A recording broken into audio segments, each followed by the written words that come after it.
Bonjour, c'est la Minute Kavana de Miran Neshama Chodesh Tov. On est dans le premier jour de Rosh Chodesh, Elul, du mois de Elul, qui est le mois de la Tchouva, comme vous savez, le mois du retour. Et avant même de parler d'Elul, j'ai juste envie de dire quelque chose sur Rosh Chodesh. Vous savez, Rosh Chodesh, on dit c'est le jour des femmes. Il est lié aux femmes parce qu'il est lié au nouveau cycle de la lune. Donc c'est un jour où les femmes ne font pas de travaux ménagers, elles se font plus belles, elles prennent soin d'elles. C'est un jour où les hommes font des cadeaux à leurs femmes, etc. Donc déjà, la première invitation, c'est de célébrer Rosh Chodesh, en fait. D'en faire vraiment un jour spécial, un jour particulier, de vous faire plaisir, de vous faire beau, vraiment d'être présent avec ce jour, avec une kavana particulière, parce qu'il y a une énergie très forte dans l'énergie des débuts, en fait, l'énergie de la création. Et quand on est plus présent à cette journée-là, qui est le premier jour du mois, il y a cette énergie-là dans laquelle on va puiser, en fait, qui va nous porter pendant tout le reste du mois. Donc ça, c'est la première chose. Ensuite, je voulais dire quelque chose par rapport à ma kavana pour le mois de Elul, là, cette année.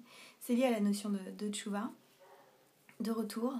Et là, j'ai envie de parler de Maïmonide, en fait. Maïmonide, dans Ilchot HaTchouva, dans les lois de la tchouva, dans le chapitre 2, au début du chapitre 2, il dit « Quel est le degré le plus haut de tchouva ?» C'est quand quelqu'un se retrouve dans la même situation dans laquelle il s'est déjà trouvé, dans laquelle il avait fait le mauvais choix. Il a toutes les circonstances sont pareilles, sauf qu'il va faire le choix dans les mêmes circonstances. Il va choisir de choisir différemment, en fait. Il va faire le choix de choisir une autre attitude. C'est ça la vraie tchouva. Et quand on regarde d'un peu près ce que ça veut dire, c'est très puissant ce que ça veut dire. Parce que parfois on a une idée de la tchouva, souvent influencée d'ailleurs par la pensée chrétienne, de la tchouva comme quelque chose qui regarde en arrière, qui est dans le regret, dans le repentir, etc. Alors que là, tel que le décrit Maïmonide, en fait, la tchouva, c'est vraiment un mouvement vers l'avant.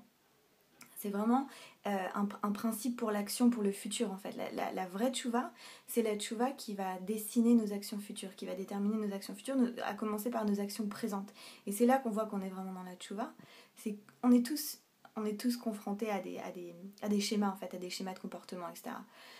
Et la question, c'est ça, c'est est-ce que quand on se retrouve dans la même situation qu'on connaît par cœur, est-ce qu'au lieu de faire la même chose et ensuite de se plaindre et de regretter ce qui ne sert strictement à rien, est-ce qu'on est capable d'essayer de faire un tout petit truc juste pour agir différemment? Et je pense que c'est ça l'invitation. Donc vraiment l'invitation, la kavana que j'avais envie de partager avec vous, c'est peut-être de choisir une chose. Et pas une chose trop grosse, parce que parfois quand on s'attelle tout de suite à des tâches trop grandes, ça marche pas et ça nous décourage.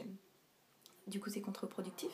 Mais peut-être de choisir un aspect de notre vie, un détail dans cet aspect de notre vie, une chose pour laquelle là, si on a l'occasion, on veut choisir différemment.